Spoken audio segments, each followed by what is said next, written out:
47, incidente 43, caso de arbitrajes a favor de Odebrecht. A ver, viene en apelación. Dos extremos de una resolución. Por un lado, ha interpuesto recurso de apelación al Ministerio Público en el extremo de la resolución que declaró fundada en parte el pedido de ordenar al Ministerio Público el desarrollo de una actuación sumarial de interrogar al aspirante a colaborador eficaz. Y en el otro extremo, el recurso interpuesto por el investigado Richard James Martín Tirado, en el extremo referido al mecanismo a ser empleado para recabar la declaración al colaborador eficaz. En esta oportunidad dirige el debate el doctor Ángulo Morales. Doctor Ángulo. Muchas gracias, señor presidente. Buenos días con todos los asistentes a esta audiencia virtual.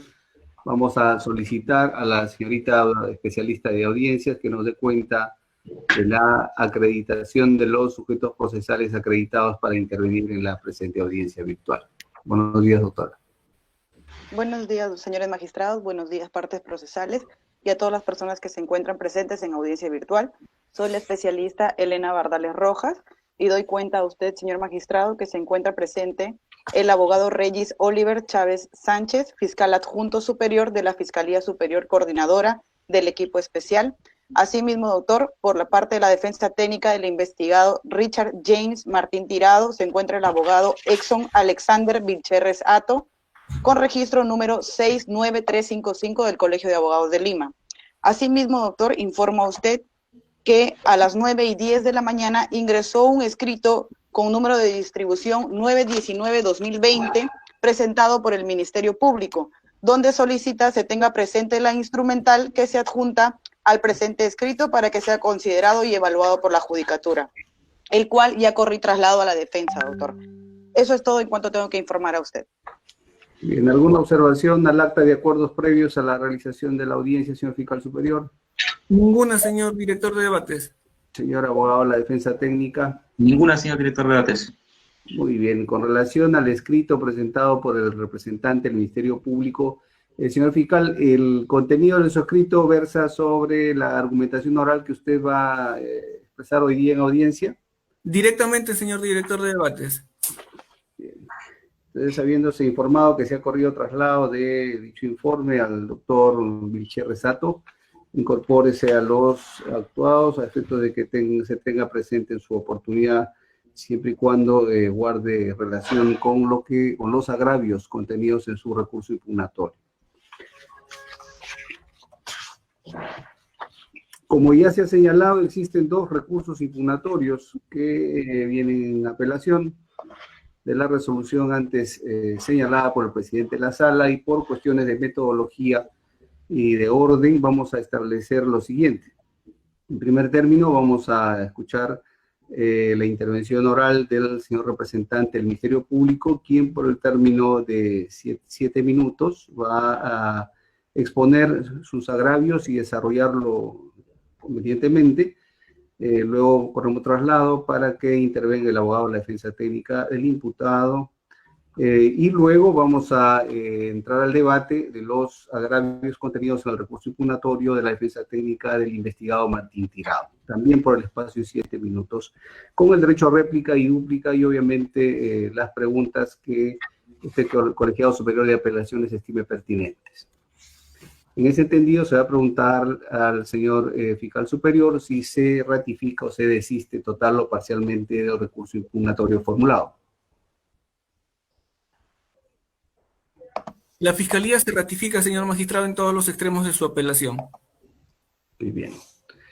Vamos a dar lectura entonces de los agravios contenidos en el recurso impugnatorio. Se desprende de los agravios que considera el representante del Ministerio Público se tengan en cuenta en esta audiencia, que se ha limitado en la recurrida y recortado además la facultad o prerrogativas que la ley y el reglamento de colaboración eficaz le reconocen al Ministerio Público.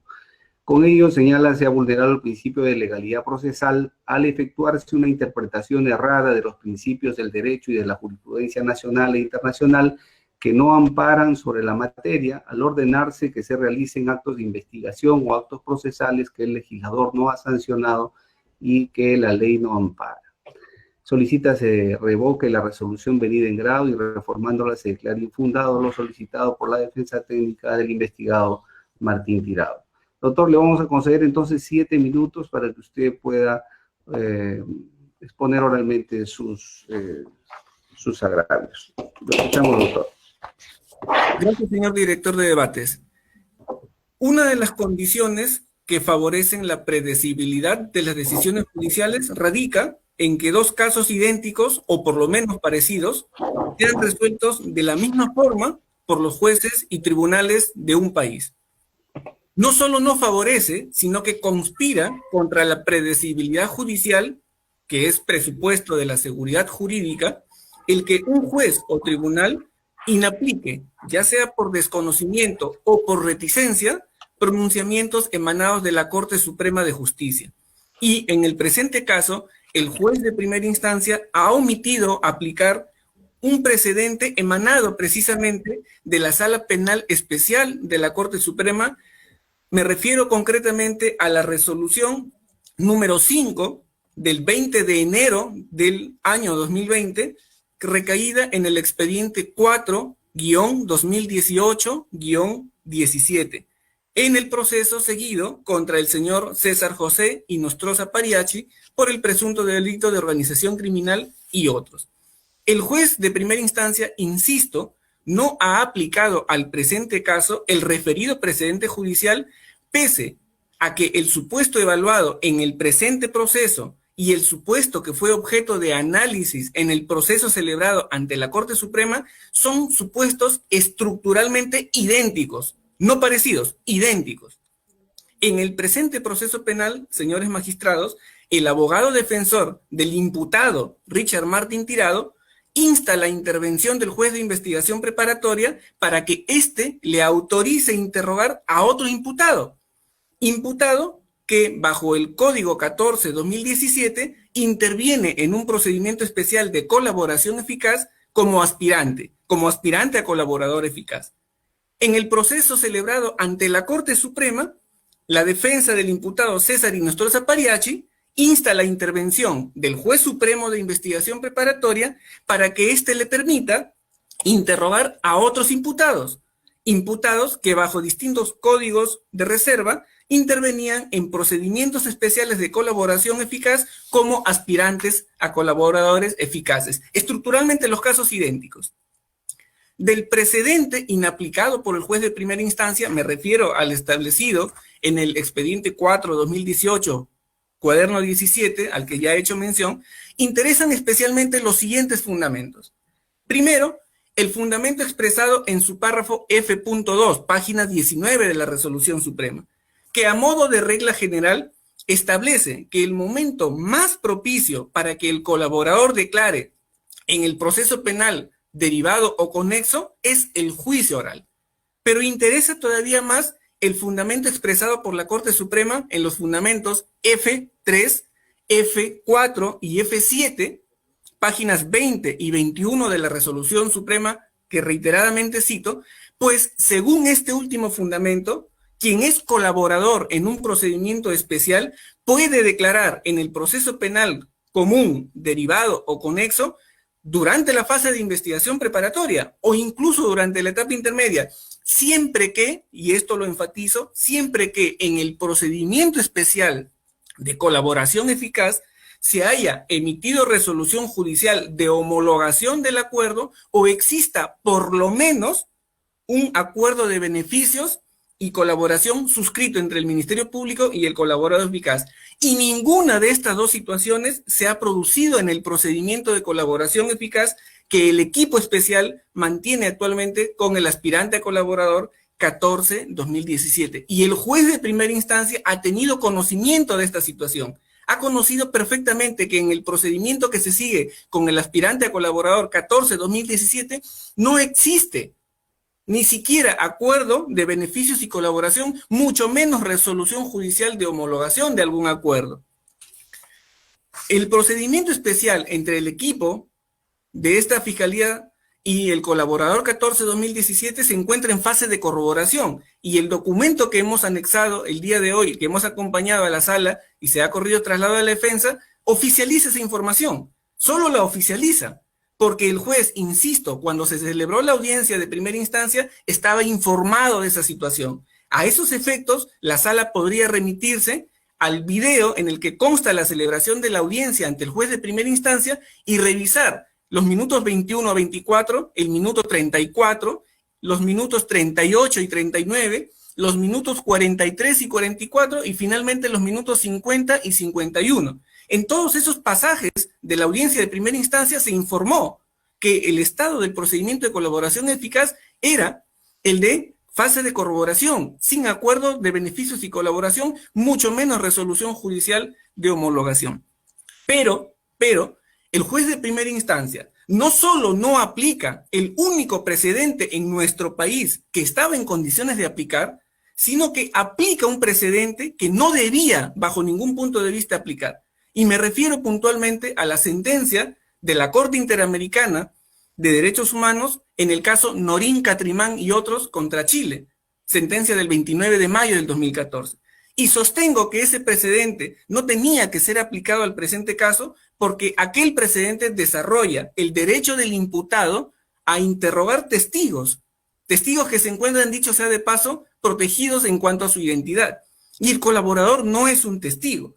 En el caso concreto, preocupa sobremanera el razonamiento del juez de primera instancia porque en la audiencia, y esto aparece recogido en la resolución judicial, el abogado defensor de Richard Martin Tirado anuncia abiertamente que lo que está solicitando es poder interrogar a un testigo colaborador. Y el juez abiertamente declara en la resolución apelada que no va a comprar esa idea porque para él el aspirante colaborador 14-2017 no es testigo. Sin embargo, de la manera más contradictoria posible, termina aplicando a este caso un precedente, el de la Corte Interamericana de Derechos Humanos, que desarrolla justamente el derecho a interrogar testigos.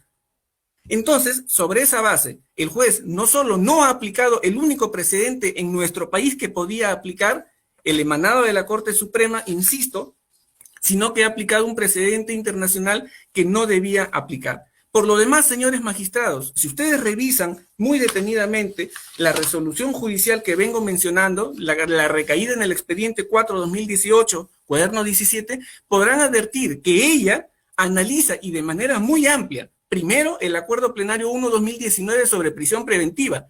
Segundo, analiza también el recurso de casación 292-2019, Lambayeque, que precisamente y paradójicamente la defensa utilizó para sustentar su pedido en el presente caso. Y la Corte Suprema, en el precedente que debió aplicar, concluye que sí es posible que en un proceso penal común, ya sea conexo o derivado, se puede interrogar al aspirante a colaborador, concretamente al colaborador eficaz, dice la Corte Suprema, en fase de investigación preparatoria o en fase intermedia, pero condiciona o supedita esa posibilidad a que exista resolución judicial de homologación o exista por lo menos un acuerdo de beneficios y colaboración. Y ninguna de esas dos situaciones se da en el presente caso porque el procedimiento con el colaborador o aspirante a colaborador 14-2017 se encuentra en fase de corroboración. Y todas esas circunstancias han sido conocidas ampliamente por el juez.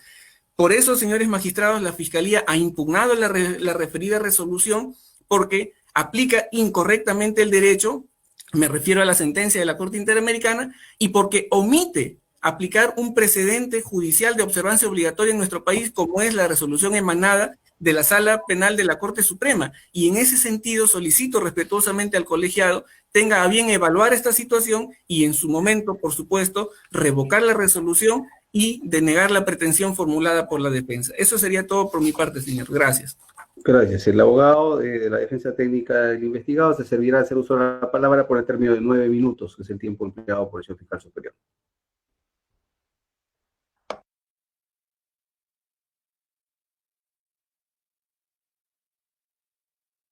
Encienda su micrófono, doctor. Prenda su micrófono. Sí, sino que estoy presentando unas diapositivas, por favor. Bien. Sobre la base de lo que ha expuesto el fiscal.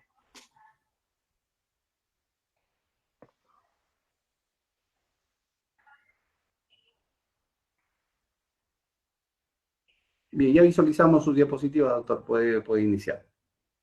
Bien. Magistrados, básicamente lo que nos dice la Fiscalía es que el aspirante a colaboración eficaz no es un testigo.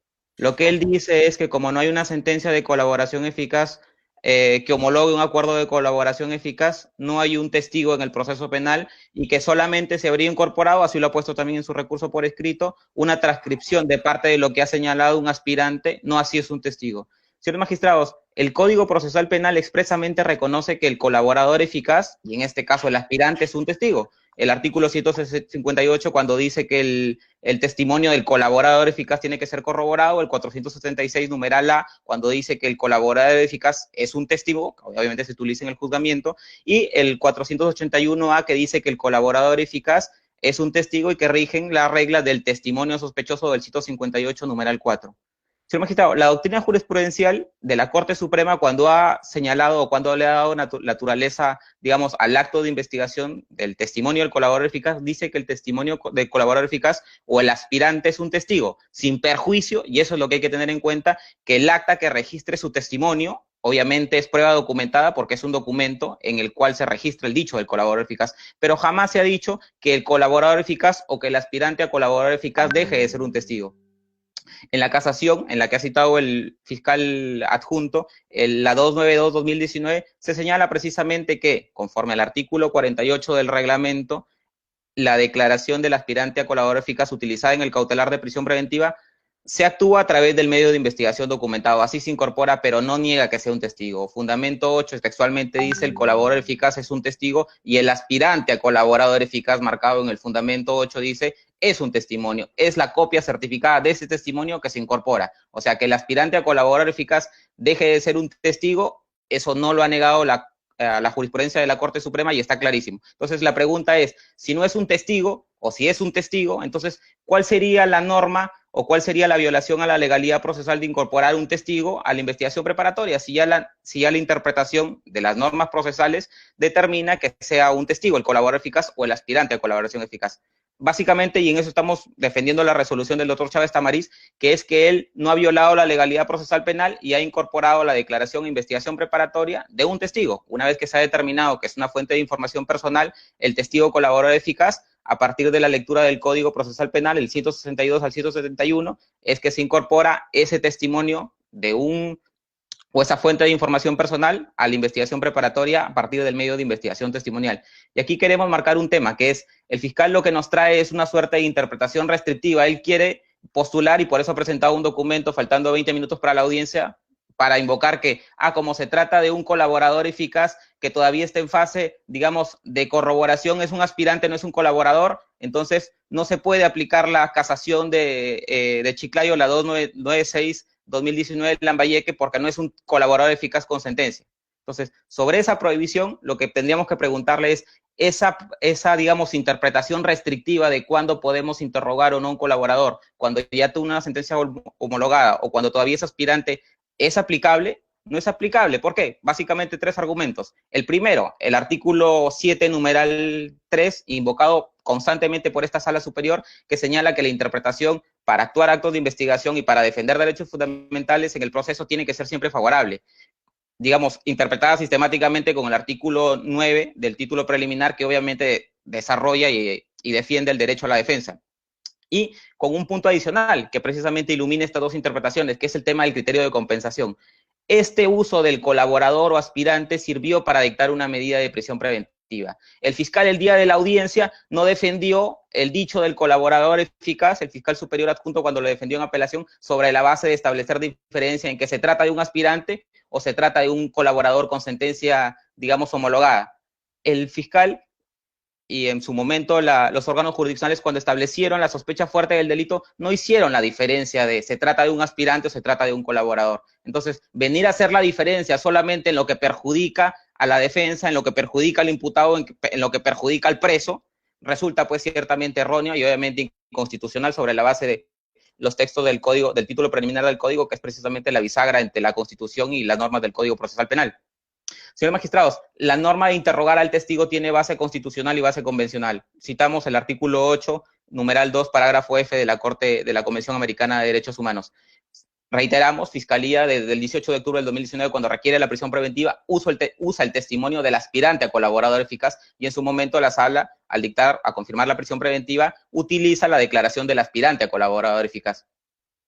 Después de ello, señalamos también que sobre la base de la norma del Código Procesal Penal, sin, digamos, vulnerar la legalidad procesal penal, es que la Sala Suprema y la Corte Especializada han venido reconociendo el derecho del imputado a interrogar al testigo colaborador eficaz, sin hacer la distinción de si se trata de un aspirante o de un colaborador.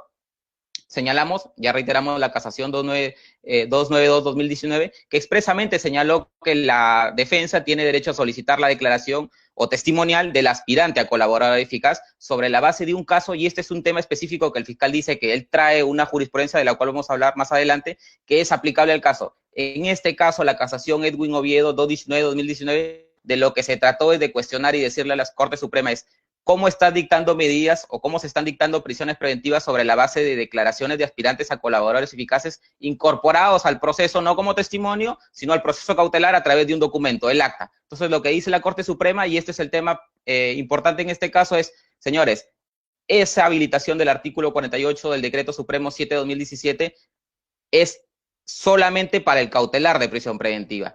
Tú tienes, obviamente, tu derecho en investigación preparatoria a solicitar que esa declaración se actúe del aspirante, dice expresamente a colaboración, sobre la base del 337, que es la norma que equipara y que hay que recordar, pues, igualdad de armas, que es la investigación sirve para el fiscal y para la defensa, para incorporar actos de investigación del fiscal o la defensa. Y segundo, el fiscal dice que no, que la declaración del aspirante a colaborador eficaz, bueno, también señalamos el precedente del caso Gasoducto, donde precisamente al señor Simón Barata, como colaborador eficaz, esta Corte Especializada, esta Sala Superior, recoge el derecho de la defensa a incorporarlo como testigo en la investigación al colaborador eficaz.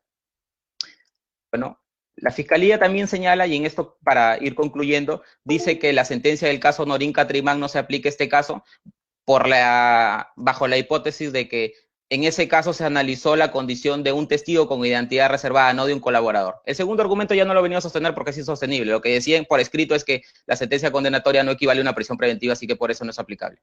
Ese argumento ya no lo sostiene. Pero lo que sí hay que marcar es un punto, que es que dice que ese caso lo que se buscaba es compensar en caso de testigo sospechoso, de testigo con identidad de reserva, pero si recordamos y miramos bien ese caso, incluso el caso al cual Baja, citado por la Corte Suprema de manera reiterada, son casos donde se buscaba compensar a una defensa que había sido llevado a un proceso penal sobre la base del testimonio de una víctima con identidad en reserva. Incluso este caso necesita mayor compensación porque nuestro testimonio es muchísimo más sospechoso que el de una víctima con identidad en reserva, es de un delincuente con identidad en reserva. Así que decir que ese caso no aplica el nuestro porque simplemente se trató de distintos testigos, no, pues ya hemos reconocido y hemos establecido, y la Corte Suprema lo dice, y las interpretaciones de esta sala especializada lo dicen, el colaborador es un testigo. Y hacer la diferencia en que se trata de un testigo víctima y de un testigo delincuente sería favorable a nosotros la interpretación, porque en este caso contamos con un testimonio incluso más sospechoso que el que en su momento analizaron las Cortes internacionales. Finalmente, la Fiscalía, bueno, en su momento señalaba que la casación del caso Oviedo no es aplicable porque se trataba de procesos de colaboración eficaz conexos y no derivados. Concluimos con esto, señores magistrados, la interpretación y la, digamos, línea jurisprudencial que ha venido marcando la Corte Suprema sobre la base de la posibilidad de la defensa de interrogar al colaborador eficaz, jamás hizo en ese momento la distinción en si se trataba de colaboradores eficaces con sentencia homologada o sin sentencia homologada, si se trata de aspirantes o colaboradores. Cerramos con este punto, señores magistrados. La imposibilidad de la defensa, y esto viene una constante porque hace una semana discutimos si podíamos interrogar a un testigo o a un perito, que la Fiscalía dice que era testigo experto para limitar derechos fundamentales, es una constante en esta investigación. O sea, la Fiscalía utiliza un aspirante a colaborador para dictar prisiones preventivas, pero cuando lo queremos interrogar dice no solamente es un aspirante, pero si era un aspirante y su valor, digamos, probatorio no era suficiente, porque entendemos que esa sería la única lógica, ¿cómo así se permitió, cómo así utilizó este testimonio para dictar prisiones preventivas? Es la lógica de un proceso penal justo, con igualdad de condiciones, que es lo que resalta el doctor Chávez Tamariz. El doctor Chávez Tamariz en su auto de estimación de nuestra solicitud de diligencias preliminares, no ha violado la legalidad procesal. Lo que él estableció simplemente es una interpretación conforme la Corte Superior la ha establecido, una interpretación constitucional amplia. Él dice, mi ley expresa no me da una respuesta. No hay un artículo del Decreto Supremo del Código Procesal Penal que expresamente diga el colaborador o el aspirante a colaborador eficaz puede ser interrogado, como tampoco el colaborador, no dice expresamente. Entonces el fiscal lo que nos trae es interpretaciones restrictivas. Si hay dos líneas interpretativas, oye, una que dice se puede interrogar solamente cuando sea colaborador. ¿Dónde está eso? ¿En qué parte de la ley está? Serían dos interpretaciones. ¿Cuál interpretación es la que puede asumir esta Corte Superior? Y la Corte Superior ya ha señalado en el precedente del caso Gasoducto Surperuano, el auto del 19 de noviembre del 2019, que cuando se trata de interpretaciones o de líneas interpretativas, un dispositivo puede tener dos normas, es la línea interpretativa que se extrae de una ley, la interpretación que tiene que primar es la constitucional, la que permite la mejor protección de derechos. Así que si hubiera una interpretación en el sentido de que solamente se puede interrogar al colaborador cuando sea aspirante o cuando ya tenga sentencia homologada, la respuesta básicamente nos la da la línea que viene marcando esta Corte Superior, esta Corte Especializada, e incluso el Acuerdo Plenario 1/2016 al momento de interpretar normas procesales o digamos, tomar partida por una línea de interpretación sobre la base de una norma procesal. Por estos argumentos, señores magistrados, señalamos que la sentencia, el auto Concluye, doctor. debe ser, sí, por eso sostenemos nuestra posición de que el auto tiene que ser confirmado y que el recurso de apelación interpuesto por la Fiscalía tiene que ser desestimado. En su derecho a réplica, doctor Chávez, 2 minutos, doctor, para Gracias, señor magistrado. Productiva este debate. Señor director de debates, gracias. La resolución emanada de la Corte Suprema en el expediente 4/2018, cuaderno 17, fue emitida el 20 de enero del año en curso. La resolución emitida por el juez de primera instancia, en el presente caso, fue emitida el 3 de marzo del año en curso. De modo que aquella resolución emanada de la Corte Suprema era necesariamente asequible para el juez de investigación preparatoria. Formaba parte del plexo de sus derechos y deberes, por supuesto, conocer esa resolución y aplicarla al caso concreto, porque contiene, insisto, un supuesto estructuralmente idéntico al del presente caso. En el presente caso, el defensor de un imputado solicita poder interrogar a otro imputado que mantiene a la vez un cuaderno de colaboración eficaz con el Ministerio Público. Exactamente el mismo supuesto, de hecho, planteó en su momento la defensa del señor César Inostroza Pariachi, y exactamente la Corte Suprema le dijo que como regla general, en el proceso penal común, derivado conexo, que es puede ser interrogado un colaborador siempre y cuando haya adquirido ese estatus. Y se adquiere el estatus jurídico de colaborador cuando un juez así lo declara, o por lo menos, dice la Corte Suprema, cuando existe un acuerdo de beneficios y colaboración. Pero en el presente caso, ni ha sido homologado a algún acuerdo porque siquiera existe en el presente caso. Es un supuesto estructuralmente idéntico.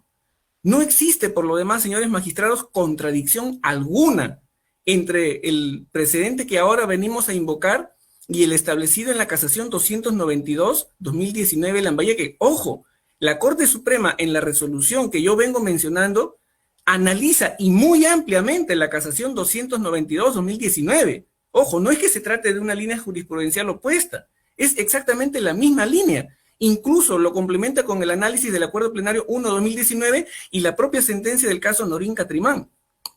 En el presente caso, la Corte Suprema, inclusive, señores magistrados, y con esto me permito concluir, cita en la página 24 de la resolución que venimos mencionando un artículo publicado por el profesor César San Martín Castro, que también tengo a la vista, que se titula Eficacia de los elementos de convicción en el proceso por colaboración eficaz. Porque esto es transcripción de una ponencia emitida en el marco del primer pleno jurisdiccional de la Sala Penal Nacional de Lima, el 5 de diciembre del 2017.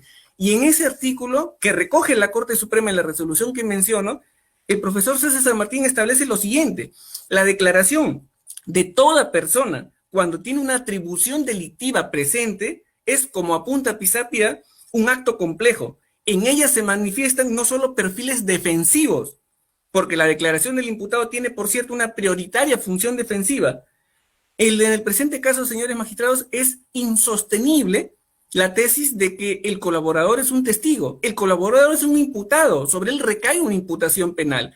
El tema es cuándo adquiere o cuándo puede adquirir el estatus de testigo. Cuando el acuerdo de homologación es finalmente aprobado por el juez y tiene la condición de condenado ahora sí. Allí se convierte en testigo impropio.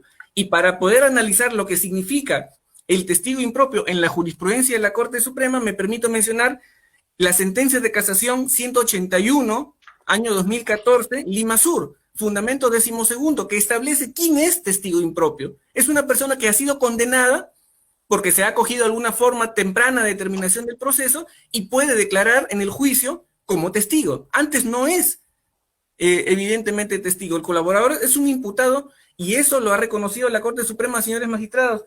La pregunta que formula en su alegación la defensa y que la Fiscalía responde en el sentido que el colaborador es imputado, no testigo, la Corte Suprema la ha respondido en la resolución suprema que emana en el expediente 4/2018, por eso es que insistentemente nosotros solicitamos que sea tomada en cuenta. Y ojo, una cuestión adicional, no es que 20 minutos antes del inicio de la audiencia la Fiscalía haya sacado debajo de la manga un documento. La situación respecto al estado del procedimiento de colaboración eficaz fue informado al juez en la audiencia de primera instancia. Lo que estamos haciendo ahora es oficializarlo con un documento. Aquí no hay ningún tipo de sorpresividad. Eso sería todo. Muy bien, su derecho a dúplica, doctor Vilcherres, 3 minutos. Bien, señores magistrados. Bueno, sobre lo último, el tema de la presentación del documento no era para invocar un tema de actuación sorpresiva, sino marcando el momento en cual se nos ha corrido traslado. Y ciertamente, desde un momento sabemos que el proceso de colaboración eficaz está en fase de corroboración, pero insistimos en lo mismo. El fiscal aquí marca un tema que es peligroso. Él dice, sí, que no se trata de sentencias contradictorias. La sentencia o el auto de la sala especial que él cita y la sentencia de la Corte Suprema, el auto, la sentencia casatoria 292-2019. La verdad es que sí son contradictorias porque la Corte Suprema, el Pleno de la Sala Penal Permanente, estableció textualmente que se puede interrogar en el fundamento O10, que se puede interrogar al aspirante a colaborador eficaz. ¿Y por qué se señaló esta línea jurisprudencial? Porque en ese caso, reiteramos, lo que se analizó fue, señores, están dictando una prisión preventiva sobre la base del testimonio de un colaborador eficaz documentado. Así se dan prisiones preventivas. Entonces, la compensación que establece la Corte Suprema es, señores, es cierto, la declaración de un aspirante, porque la única prueba documentada de la declaración de un aspirante, pues es la transcripción. O sea, es un caso donde se utiliza la declaración de un aspirante documentada, porque si no se utilizaría pues el testimonio. Entonces, que era un aspirante no se discute en la casación 292-2019. Entonces, siendo que es un aspirante a colaborador eficaz, ¿cuál es la condición? Y aquí es el punto fundamental. La Fiscalía lo que dice es que se trata de un coimputado, no es un testigo, y que un testigo solamente lo será el día que tenga la sentencia conformada. Y sobre esa base, ahí viene nuestra posición, que es, si la Fiscalía utilizó el testimonio de un colaborador eficaz porque es un testimonio documentado, sí, pero no deja de ser un testigo, eso sería un absurdo sobre la base de las interpretaciones del Código Procesal Penal.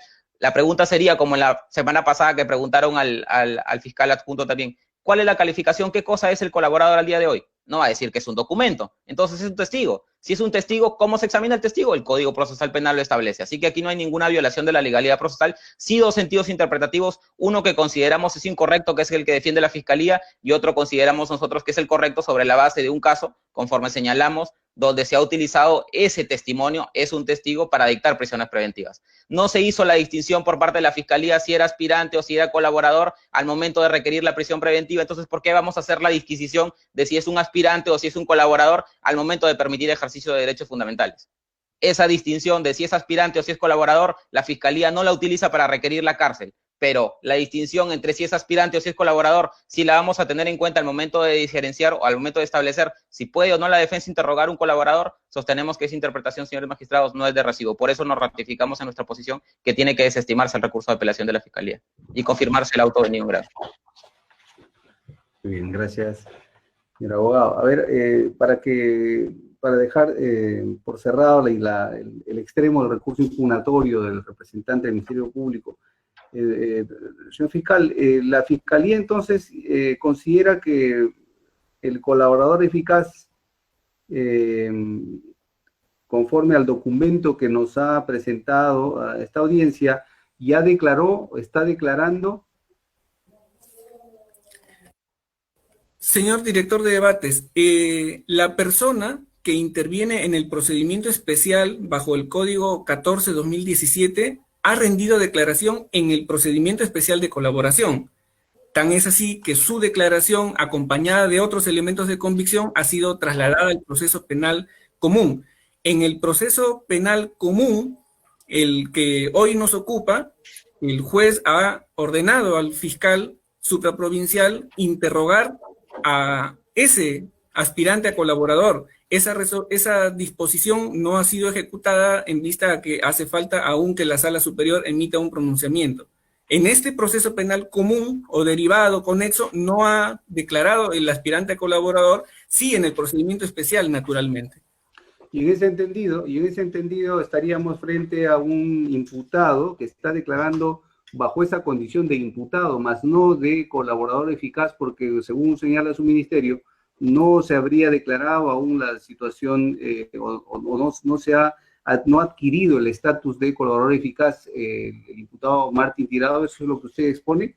Así es, señor magistrado.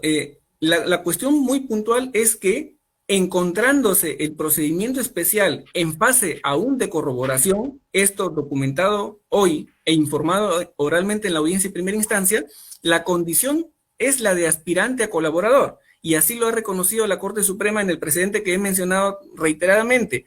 Se adquirirá el estatus de testigo cuando exista resolución de homologación o cuando por lo menos existe un acuerdo de beneficios y colaboración, y ninguno de esos dos supuestos existe. Por lo demás, señores magistrados, ustedes ampliamente saben que una persona se somete a un procedimiento especial de colaboración, pero en simultáneo, en un proceso conexo o derivado, es procesado penalmente. Y en el proceso penal que nos ocupa, el aspirante a colaborador tiene la condición de imputado. Materialmente, lo que estaba pidiendo el defensor técnico del señor Richard Martín Tirado es interrogar a un coimputado, y el artículo 86 del Código Procesal Penal lo prohíbe expresamente, le permite al abogado defensor participar en toda diligencia, menos en la declaración del imputado al que no defiende. O sea, visto también desde ese punto, desde esa perspectiva, es manifiestamente infundada la pretensión. ¿El señor abogado tiene algo que expresar con relación a lo que se ha comentado con el señor fiscal superior?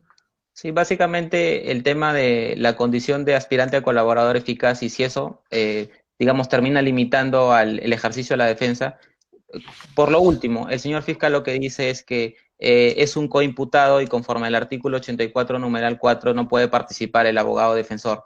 Y por tanto, en esta fase, digamos, de investigación preparatoria, incluso de aspirante a colaborador eficaz, él tiene la condición de imputado, no de testigo. Señores magistrados, la distinción entre si se trata ya de un testigo es la marca la naturaleza del testimonio. Cuando él declara sobre su propia responsabilidad, sobre sus hechos, si acepta o no responsabilidad, es un coimputado. Pero cuando comienza a declarar sobre terceros, cuando se indica, cuando acusa, y en esto el pacto o la Convención Europea es muy, digamos, expresa en esto, dice, tú tienes derecho a interrogar a todo aquel testigo que declare en tu contra, a todo aquel que te sindique en algo. Entonces ya dejó de ser materialmente un coimputado y es un testigo. Bien, el señor presidente desea formular alguna pregunta sobre el particular. A ver, gracias. Solo una pregunta. En primer término debemos señalar que esta audiencia está siendo transmitida por Justicia TV y por supuesto, de acuerdo al principio de publicidad, es bueno que la parte o algunos ciudadanos observen cómo es que estamos llevando a cabo la audiencia y qué es lo que se está discutiendo cuál es el tema en debate. Con base a ello, una pregunta para el Ministerio Público. Seguramente muchos están preguntando qué diferencia hay en este caso con los otros casos. Por ejemplo, recuerdo el caso de Ollantumala, donde se ve en la televisión que los abogados, cuando la Fiscalía va a Brasil a tomar la declaración a los candidatos o colaboradores eficaces, por ejemplo, a Barata, también los abogados del caso se van para allá y salen declarando en los medios de comunicación de que han preguntado y han estado en la declaración del colaborador o aspirante a colaborador eficaz. La pregunta es para que nos entendamos, ¿cuál es la diferencia con este caso? ¿Por qué en unos casos sí los abogados tienen participación? Y en este caso, al parecer, y de acuerdo a lo que escucho del fiscal superior, no tendrían ese derecho. señor fiscal, para que haga la distinción. A ver. Sí, señor presidente, los casos que usted menciona, que son ciertamente de dominio público, corresponden con procedimientos de delación premiada que la justicia brasileña conduce y que tiene propias reglas distintas a las peruanas. Por eso es que resulta permisible en ese contexto del derecho extranjero que los abogados defensores de quienes en nuestro país tienen la condición de imputados puedan participar en la recepción de la declaración de aspirantes a colaboradores eficaces. En el caso concreto, señores magistrados, hablamos de la posibilidad pretendida por la defensa de interrogar en un proceso penal común que se rige por las reglas del derecho peruano a quien detenta la condición de aspirante a colaborador. Y en este sentido, señor magistrado, su pregunta permite aclarar también un aspecto. La Corte Suprema, a través del recurso de casación 292-2019 Lambayeque, da un paso importante, porque ciertamente admite la posibilidad que en el proceso penal común derivado o conexo, en fase de investigación preparatoria o en la etapa intermedia, pueda el imputado interrogar a un colaborador. Pero solo se queda ahí, solo reconoce la posibilidad. Más bien, la Corte Suprema, en la resolución recaída en el expediente 4-2018, cuaderno 17, da el siguiente paso y precisa cuándo y bajo qué condiciones es permisible ello. ¿Cuándo y bajo qué condiciones? Cuando existe acuerdo de homologación, cuando existe resolución judicial de homologación o cuando existe al menos un acuerdo de beneficios y colaboración. Eso lo dice la Corte Suprema. No hay ningún tipo de contradicción entre el recurso de casación 292-2019 Lambayeque y la resolución del expediente 4-2018, cuaderno 17. Existe solo una complementación, un desarrollo posterior que debió haber tenido en cuenta el juez para resolver este caso concreto. ¿La defensa algo que alegar respecto a lo que ha referido el señor fiscal? Sí, sí. Señor presidente, la Fiscalía dice que se trata, en el caso del testimonio de los colaboradores brasileros, de procesos de colaboración en Brasil. Señor magistrado, el acuerdo de colaboración eficaz con los testigos o con los imputados brasileros recién se firmó o recién se tuvo como, digamos, respecto de esos colaboradores, recién se emite la sentencia de homologación en junio del 2019. Antes de ello, los procedimientos internacionales sí, peruanos de testimonio o los actos de investigación testimonial se realizaban respecto de aspirantes a colaboradores. En su momento ellos no tenían la condición de colaboradores y se permitía el interrogatorio de barata de los testigos impropios en ese momento brasileños, todos sometidos a procesos de colaboración eficaz cuya sentencia recién se emite en junio del 2019. Y cierro con esto, señor magistrado, la Fiscalía lo que pretende es hacer la distinción si es aspirante o si es colaborador. Distinción que la Corte Suprema en la casación Oviedo expresamente dijo, en la casación 219 dijo, se puede interrogar al aspirante a colaborador eficaz, porque, señor magistrado, solamente el aspirante a colaborador eficaz es aquel sobre el cual se utiliza su acta de declaración sobre la base del artículo 48. Para salvar, digamos, ese déficit de defensión que dijo, se están dictando prisiones sobre la base de actas de transcripción de lo que dice el aspirante a colaborador, señor, usted puede interrogar a ese aspirante. ¿Ninguna pregunta más, señor director de debates? Muchas gracias, señor presidente. El doctor Juan Guillermo tiene el uso de la palabra. Gracias, señor director de debates. Señor abogado defensor, mi inquietud iba por lo siguiente. El señor fiscal superior ha reconocido que en efecto la Corte Suprema ha admitido la posibilidad de interrogar a un testigo, a un colaborador o a un aspirante a colaborador eficaz en etapas anteriores al juicio oral, ¿no? El asunto está en que si ese paso adicional que ha dado, tengo entendido, la Sala Penal Especial de la Corte Suprema al establecer que eso solamente sería posible cuando hay un acuerdo entre el Ministerio Público y el imputado o un acuerdo homologado por el Poder Judicial, recién ahí se habilitaría la posibilidad de interrogar. Y entonces, al parecer, este último criterio tiene relación directa con la consecuencia directa que está establecida en el artículo 481 del Código Procesal Penal referido a la colaboración eficaz. Y este artículo 481 dice: si el acuerdo de colaboración y beneficios es denegado por el fiscal o desaparecido por el juez, las diversas declaraciones formuladas por el colaborador se tendrán como inexistentes y no podrán ser utilizadas en su contra. Entonces, mire, ahí hay un punto ahí que estamos frente a una situación de incertidumbre porque, en primer lugar, no se sabe si habrá un acuerdo o ese acuerdo será homologado, y de acuerdo al resultado de eso, finalmente se decidirá la validez o no de esas declaraciones que podría tener, al menos desde mi punto de vista, alguna incidencia en esas declaraciones que usted está señalando. ¿Qué tiene que decir al respecto, señor abogado defensor? Señor magistrado, este artículo que usted ha señalado, que marca que obviamente esas declaraciones se tienen por inexistentes, señor magistrado, lo que sucede es que en este caso, esas declaraciones del aspirante a colaborador eficaz, que en su momento, si no llega, digamos, a un acuerdo, serán inexistentes, al día de hoy no son inexistentes, señor magistrado. Sobre la base de esa indicación que hace el colaborador, se han dictado prisiones preventivas. Que ese es el punto que traemos a colación. Al momento de interpretar y decir, oye, de repente, a futuro no llega, digamos, a sentencia de colaboración eficaz. Sí, pero esa línea interpretativa de decir, bueno, si todavía no ha llegado a sentencia de colaboración, en todo caso no se usaban.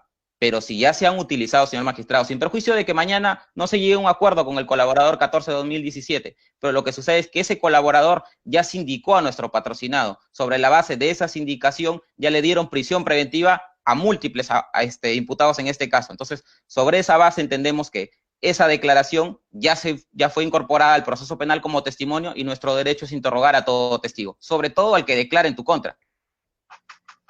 Bien, señor fiscal superior, ¿sobre eso algo quiere decir usted? Sí, señor magistrado, muy puntual su intervención porque permite aclarar un aspecto. En el expediente 4-2018, cuaderno 17 que vengo reiteradamente mencionando, en el fundamento, precisamente F.3, en la página 20, la Corte Suprema efectúa el mismo ejercicio que usted acaba de efectuar. ¿Qué sucede, dice la Corte Suprema, si finalmente el juez que controla el procedimiento especial de colaboración no aprueba el acuerdo presentado por la Fiscalía y la defensa del aspirante colaborador? Esa declaración, en términos textuales de la Corte Suprema, no servirá de nada. Sobre esa base es que la Corte razona que para evitar ese supuesto de recepcionar una declaración que no sirve de nada, hace falta regular el momento y bajo qué condiciones se puede interrogar en fase de investigación preparatoria o en fase intermedia al aspirante a colaborador, y la Corte Suprema dice, por lo menos cuando exista acuerdo homologado por el juez o exista al menos un acuerdo suscrito entre la Fiscalía y el aspirante a colaborador. Y no solo eso, señor magistrado, la Corte da todavía un paso más importante y hace una precisión ulterior en el siguiente fundamento. Dice que debe hacerse bajo las reglas de la actuación anticipada de prueba. Bajo las reglas de una actuación anticipada de prueba, no como una declaración común y corriente que se realiza ante el fiscal a cargo de la investigación. Y esa anotación la remarca en el fundamento F.7, en la siguiente página 21. Establece la anticipación de prueba al realizarse sobre bases más estables, como cuando exista aprobación judicial de colaboración eficaz o por lo menos acuerdo provisional, permitirá el cumplimiento de la esencial garantía de la contradicción, lo que evidentemente es posible en la investigación preparatoria y en la etapa intermedia. Es decir, la Corte Suprema analiza la posibilidad de interrogar al aspirante a colaborador en el proceso común, derivado o conexo, en etapa intermedia o en fase de investigación preparatoria, pero condicionado a que se haya establecido mínimamente cuál es su condición, la de colaborador, y no la de aspirante a colaborador. Nada más de mi parte, señor director de debates. Gracias. Muchas gracias, doctor. Corresponde ahora debatir sobre el agravio formulado por el abogado de la defensa técnica del recurrente Martín Tirado. Corresponde también preguntarle al abogado defensor si se va a mantener en su posición voluntad impugnativa o se va a desistir total o parcialmente de su recurso impugnatorio. Nos mantenemos, señor magistrado, en nuestra voluntad impugnativa. Muy bien, entonces vamos a dar cuenta del agravio que se desprende de su recurso impugnatorio. El abogado defensor señala que en la recurrida se limita injustificadamente el derecho a interrogar al testigo colaborador utilizado para fundamentar inclusive la prisión preventiva, señala, existiendo medidas de protección de identidad de testigo que se pueden implementar sin necesidad de impedir que el defensor formule las preguntas y controle las respuestas del testigo colaborador. Como pretensión, solicita que se revoque la resolución recurrida y en consecuencia se ordene al fiscal actuar el testimonio del colaborador 14/2017 conforme al procedimiento establecido en el artículo 170 del Código Procesal Penal, a efectos de que el defensor pueda contrainterrogarlo adoptándose las medidas de protección necesarias para preservar y reservar la identidad del testigo colaborador. Doctor, vamos a concederle 7 minutos. Por favor, tome usted en cuenta el tiempo que se le está concediendo para que pueda realizar los argumentos que corresponden a su ministerio. Tiene el uso de la palabra, doctor.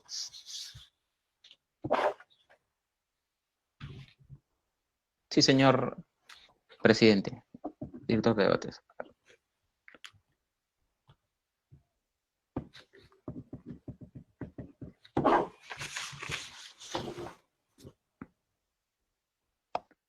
Bien, señor director de debates, la apelación que postulamos es una apelación parcial, porque sobre la base de establecer, entendemos que es correcta el auto del juez de investigación preparatoria al establecer el derecho a interrogar un testigo colaborador eficaz, que afecta, en un caso donde se han afectado derechos fundamentales sobre la base de su declaración, es que lo único que cuestionamos es la forma, cómo se ha dispuesto el mecanismo, digamos, de actuación de la declaración del testigo colaborador, que es a través de la presentación de un pliego de preguntas establecido el señor magistrado. Entonces, lo que señalamos es que lo que sea, digamos, el error verificado es un error al establecer la forma de actuación de ese acto de investigación testimonial del colaborador. Básicamente lo que desarrollamos es, en este error es recordar la diferencia entre fuente de investigación de prueba o medio de investigación, medio de prueba, que es la fuente de investigación es obviamente toda realidad del exterior, en este caso el órgano de prueba personal, el colaborador testigo, y el mecanismo actuarse es precisamente el que tiene que seguir el procedimiento establecido en la ley para incorporar esa fuente de información al proceso.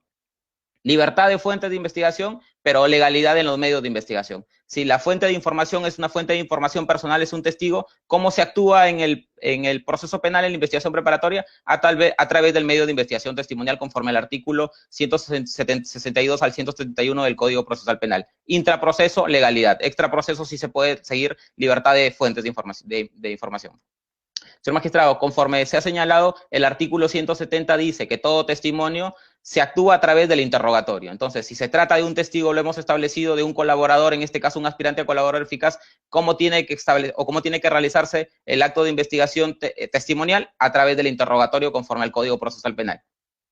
Ahora, el único cuestionamiento sobre esta base o sobre la base de interrogar al colaborador sería el tema del cuidado de su identidad. Señor magistrado, conforme al 248 del Código Procesal Penal, la reserva de la identidad nunca se debe, digamos, dejar de lado y, por tanto, en toda diligencia que se practique, tiene que guardarse la reserva de los datos de identificación del colaborador. Y para esto recurrimos a una interpretación, digamos, amplia, extensa. Si cuando se interroga al colaborador en el juzgamiento, se le interroga, digamos, de manera virtual a través de videoconferencias o con mecanismos que distorsionen su voz, estos mecanismos precisamente son los que pueden aplicarse en la investigación preparatoria para, digamos, llegar a cabo este procedimiento de el interrogatorio del colaborador eficaz. Entonces, lo único que cuestionamos en la resolución venida en grado es la forma como tiene que actuarse el testimonio de un colaborador eficaz, es la establecida en la ley. El Código Procesal Penal, a través del 170, dice que el testimonio se actúa a través del interrogatorio. Entonces, sobre esa base hay que interrogar al testigo colaborador eficaz. Obviamente, guardando las reservas del caso y teniendo los cuidados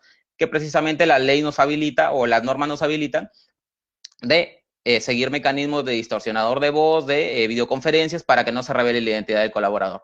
Pero obviamente lo que no habilita la norma es a restringir el derecho a la defensa. Sobre esa base es que existe el 170, que es todo testigo se interroga o todo acto de investigación testimonial se realiza con el interrogatorio directo del testigo, que es lo que sostenemos y por tanto solicitamos que se revoque en este extremo el auto venido en grado y que se permita el derecho a la defensa en toda su amplitud.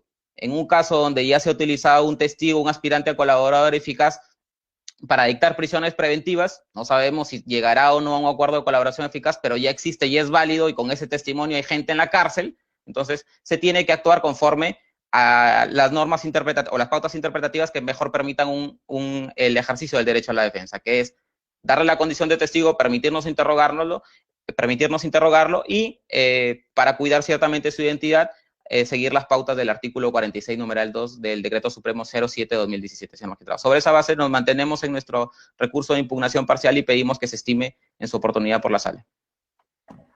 El señor fiscal le hará uso de la palabra por el término de 7 minutos. Señor fiscal superior, lo escuchamos. Gracias, señor director de debates. Algunas precisiones que hay que efectuar en orden a la impugnación presentada por la defensa técnica. En primer lugar, el régimen actual de sometimiento del imputado Richard Martin Tirado al proceso penal no es el de prisión preventiva, es el de detención domiciliaria, hay que precisar. Segundo, una de las razones que explican de manera clara que el juez ha errado en la emisión de la resolución que está siendo impugnada es que admite y hace suya la tesis de la defensa en el sentido que el aspirante a colaborador eficaz 14/2017 es un testigo, aun cuando el juez expresa lo contrario. O sea, él advierte que el colaborador no es testigo, pero luego enerva esa apreciación y construye toda la resolución judicial sobre la base de que el colaborador es testigo. Por eso, y no por otra causa explicable, cita la sentencia del caso Norín Catrimán, que se refiere al derecho a interrogar testigos, y por eso es que reconoce esta peculiar forma de interrogar bajo la presentación de un pliego por escrito que debe ser trasladado por el Ministerio Público al interrogado. Señores magistrados, si el juez hubiese sido plenamente consciente y hubiese estado además convencido de que su razonamiento era el correcto, habría establecido, como lo ha dicho la defensa técnica en su intervención, que son aplicables las reglas del artículo 170 del Código Procesal Penal, pero no lo ha hecho porque evidentemente subsiste en el razonamiento del juez la duda de que está ante un aspirante colaborador o está frente a un testigo. Y evidentemente nosotros ya hemos explicado, sería ahondar esto innecesariamente en los argumentos que hemos presentado anteriormente, que estamos ante un aspirante a colaborador, estamos ante un imputado, porque en el proceso penal común que se tramita en la Fiscalía Supraprovincial tiene esa condición, la de imputado, y en un procedimiento especial tiene la condición de aspirante a colaborador, y sobre esa base, señores magistrados, evidentemente, si nosotros no nos encontramos de acuerdo con la ratio decidendi del pronunciamiento del juez de primera instancia, mucho menos tendríamos que decir respecto a la particular forma de interrogar a este sujeto procesal a través de un pliego por escrito. En ese sentido, señor magistrado, estando engarzado directamente el aspecto ahora impugnado al sentido de la resolución judicial, si la pretensión de la Fiscalía Superior es que se revoque la resolución judicial en todos sus extremos, naturalmente ello arrastra o comprende también a esa particular forma de interrogar que el juez ha establecido en la resolución judicial, que no es otra cosa que la importación de reglas que pertenecen al proceso civil y que evidentemente no son compatibles con la naturaleza del proceso penal, por cierto.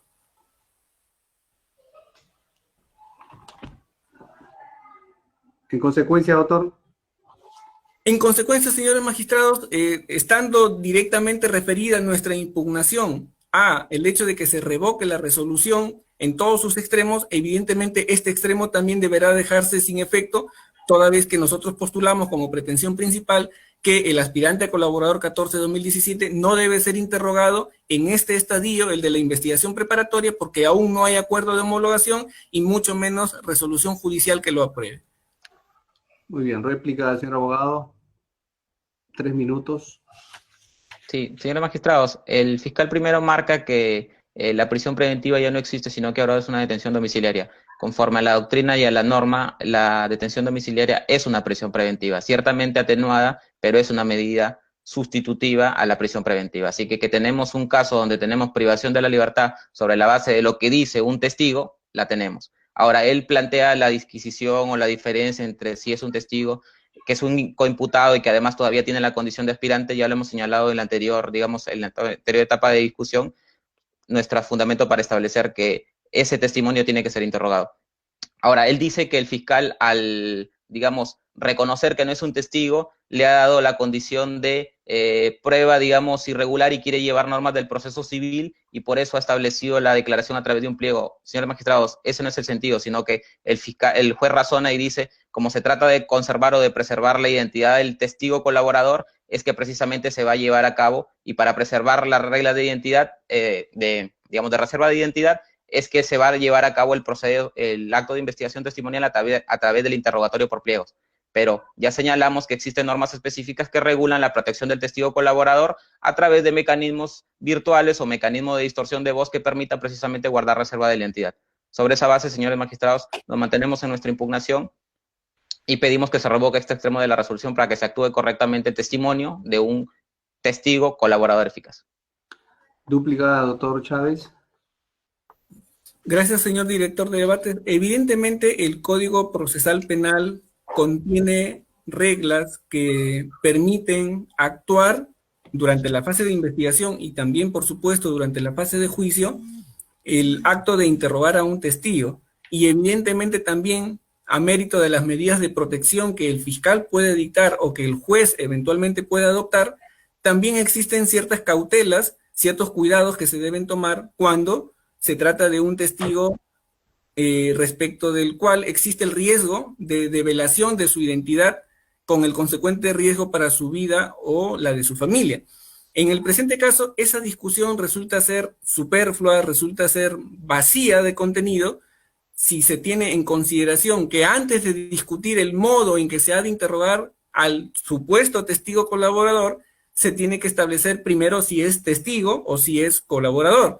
Y ya hemos indicado que no puede ser colaborador porque no existe pronunciamiento judicial que así lo estatúe, y tampoco puede decirse que en el presente caso exista siquiera un acuerdo de homologación suscrito con el Ministerio Público, por lo cual su condición sigue siendo la de aspirante a colaborador. Y para interrogar a un aspirante a colaborador, la Corte Suprema en enero de este año ha establecido una regla puntual y concreta. Se puede interrogar en fase intermedia o en la etapa de investigación preparatoria al aspirante a colaborador dentro del procedimiento que indica la actuación anticipada de prueba, y siempre que exista resolución judicial de homologación o un acuerdo de beneficios y colaboración suscrito con el Ministerio Público, y esos supuestos no se dan.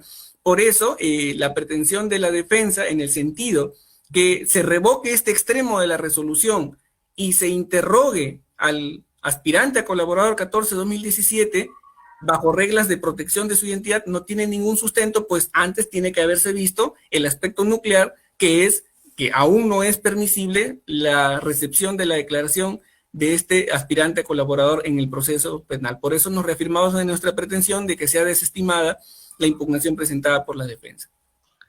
Bien, señor abogado, una pregunta en ese sentido. Sí. El señor fiscal superior ha señalado que el imputado que se hace alusión que tendría la condición de aspirante a colaborador eficaz 14-2017 no tendría aún ese estatus y por lo tanto el interrogatorio al cual podría haber sido sometido se ha realizado en calidad de imputado.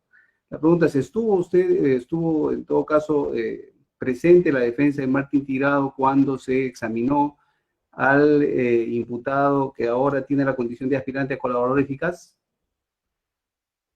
No, señores magistrados.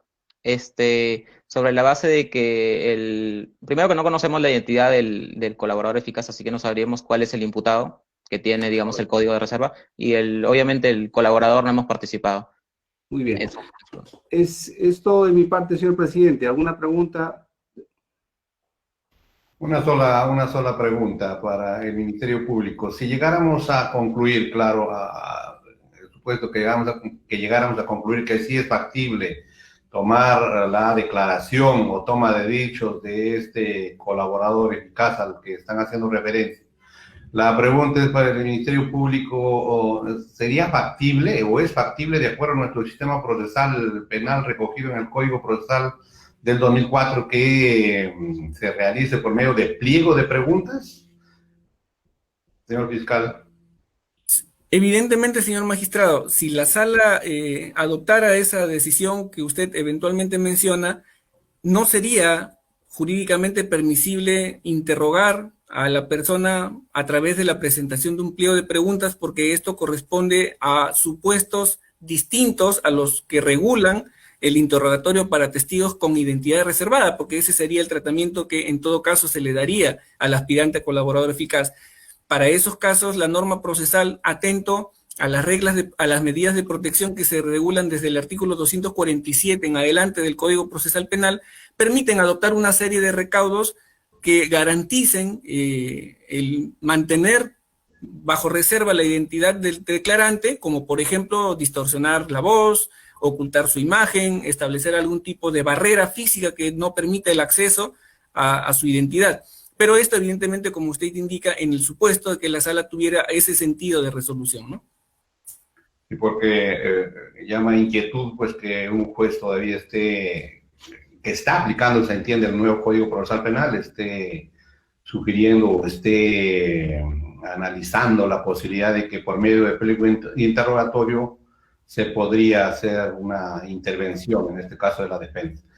Ninguna pregunta más, señor director de Evates. Muchas gracias, señor presidente. El doctor Juan Guillermo, ¿va a formular alguna pregunta? Señor director de Debates, en primer lugar, recuerdo que ya esta sala ha emitido un pronunciamiento, creo, similar, y la defensa, dentro de sus diapositivas, presentó una decisión de este tribunal con relación a la forma como debería procederse. ¿Verdad, señor abogado defensor? Sí, señor magistrado. En esa oportunidad que este colegiado conoció ese asunto, ¿cuál fue la forma que estableció este tribunal para efectos de recibir la declaración de un colaborador?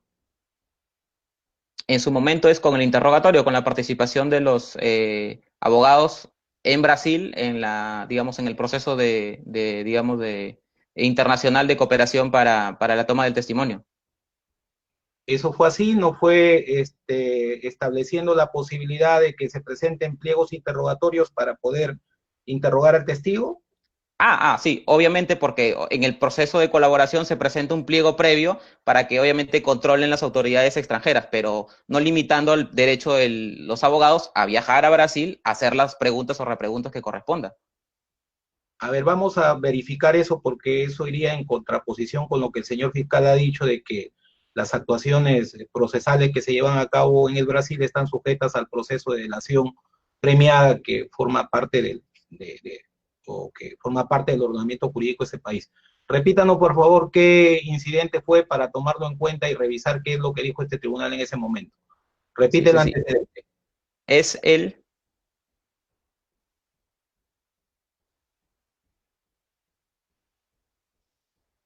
Es el antecedente del expediente 3-2017-21, auto del 30 de junio del 2020, el caso gasoducto. Bien, en esta misma casación que usted ha invocado para efecto de pedir su pedido, que es la casación relacionada con una prisión preventiva del señor Oviedo Pichotito, si no me equivoco, es el fundamento octavo de esa misma casación, que establece lo siguiente. Dice, esta línea hermenéutica es plenamente compatible con la propia naturaleza de los actos de aportación de hechos en la etapa de investigación preparatoria.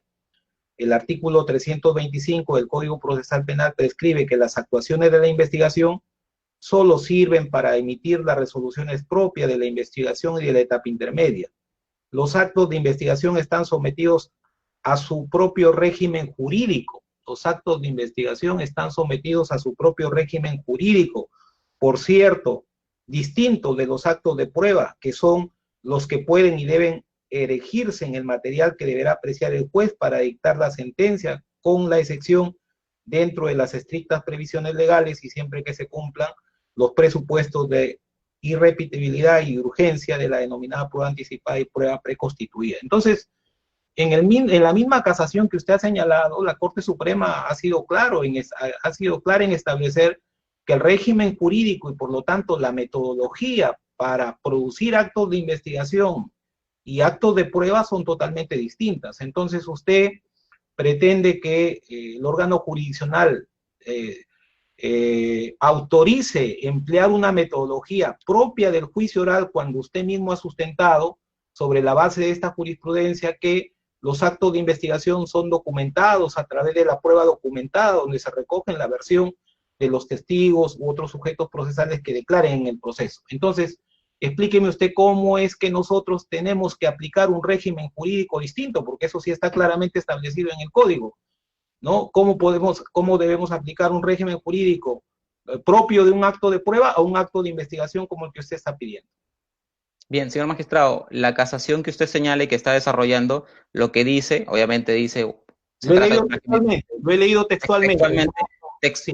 Textualmente lo que dice al desarrollar y al concluir todo este razonamiento, porque lo que usted lee, la primera parte de la resolución, concluye diciendo, en esta etapa de investigación preparatoria, textualmente, no se puede negar al imputado el derecho de contradicción de solicitar la testimonial o declaración del aspirante en la investigación. No he ubicado exactamente el párrafo, pero está en el fundamento octavo de esa resolución.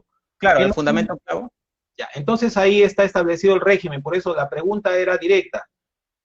¿Cómo usted pretende que apliquemos un régimen jurídico, una metodología jurídica propia de un acto de prueba a un acto de investigación como el que está pidiendo? Esa era la pregunta.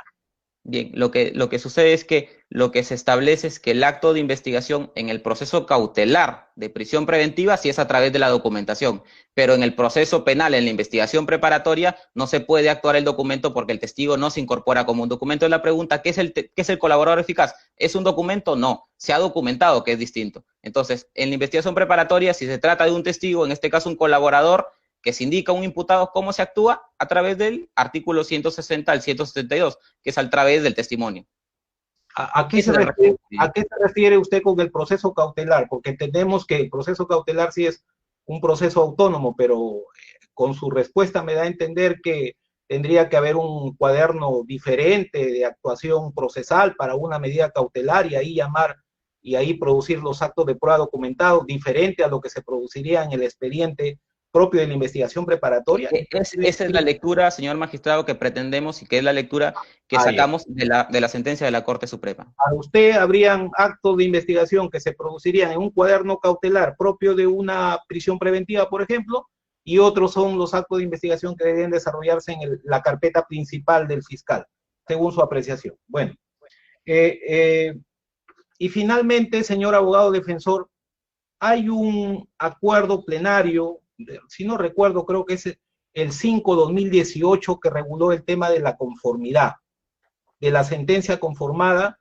que tiene mucha vinculación con este caso que estamos discutiendo, porque tanto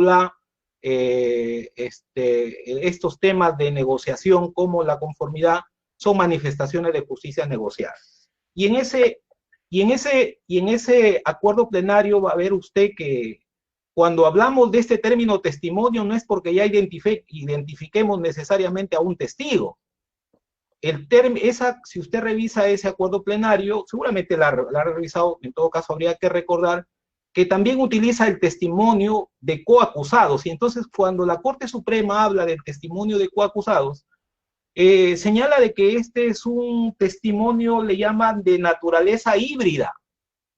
¿Por qué? Porque tiene una parte en su forma respecto de la testimonial y otra parte con relación a la declaración del imputado. Entonces la Corte Suprema se pregunta, ¿y entonces cuál es el criterio delimitador entre un imputado y un testigo?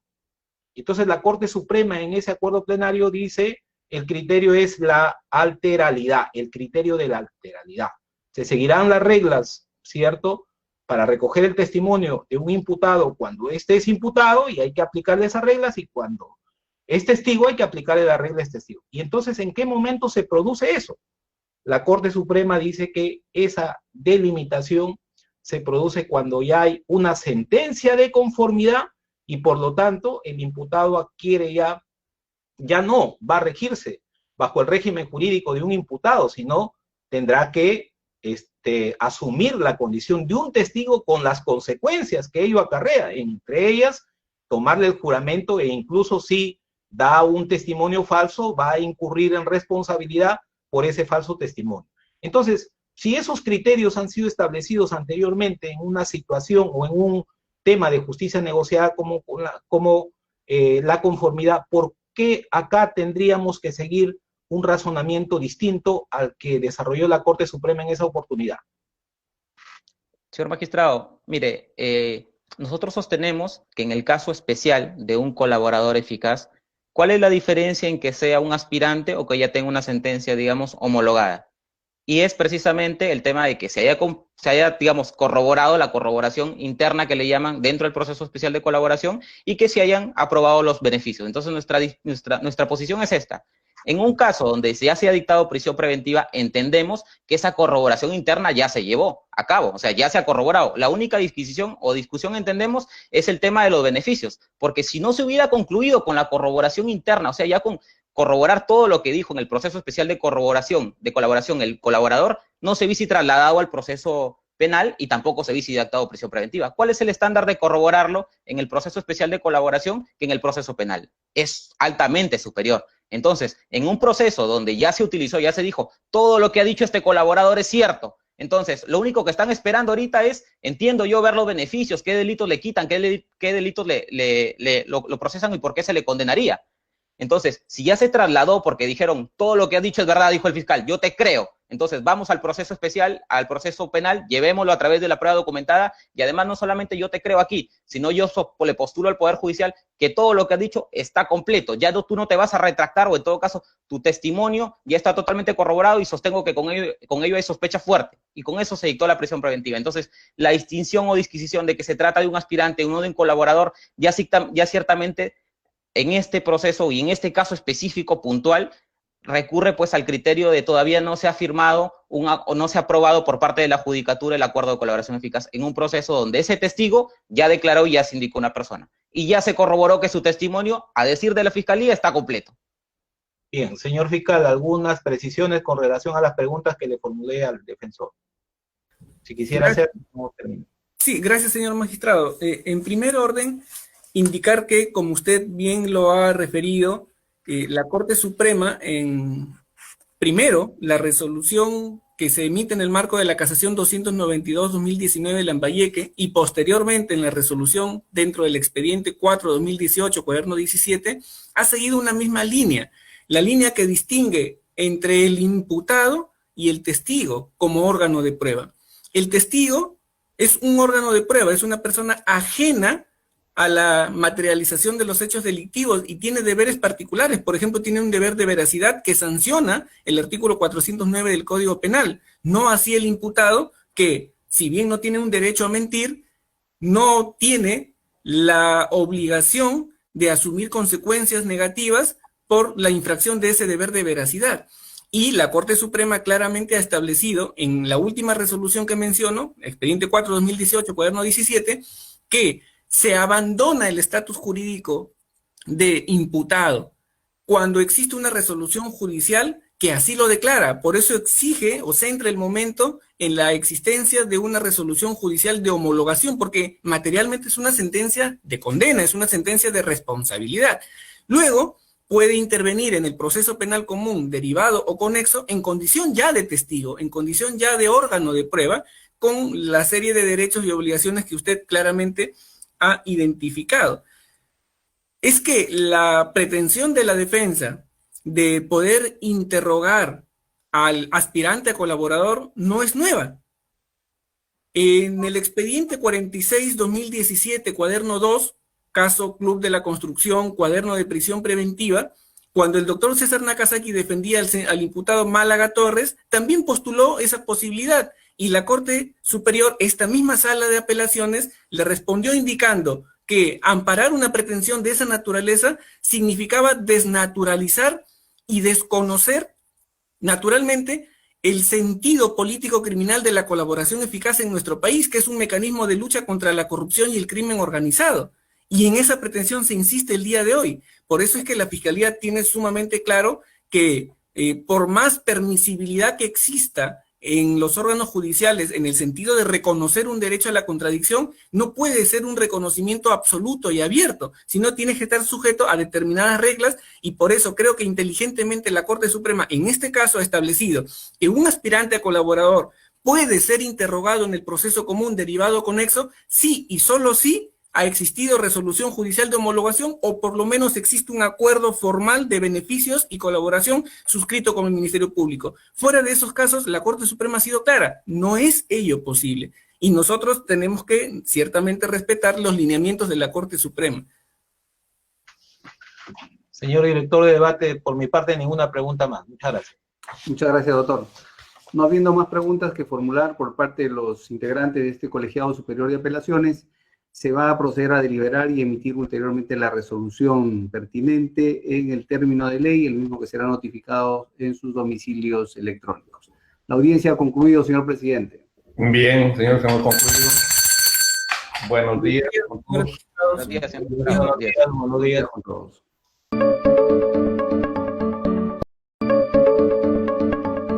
Esta fecha en el expediente 29-2017, incidente 43. Caso de arbitrajes a favor de Odebrecht. A ver, viene en apelación.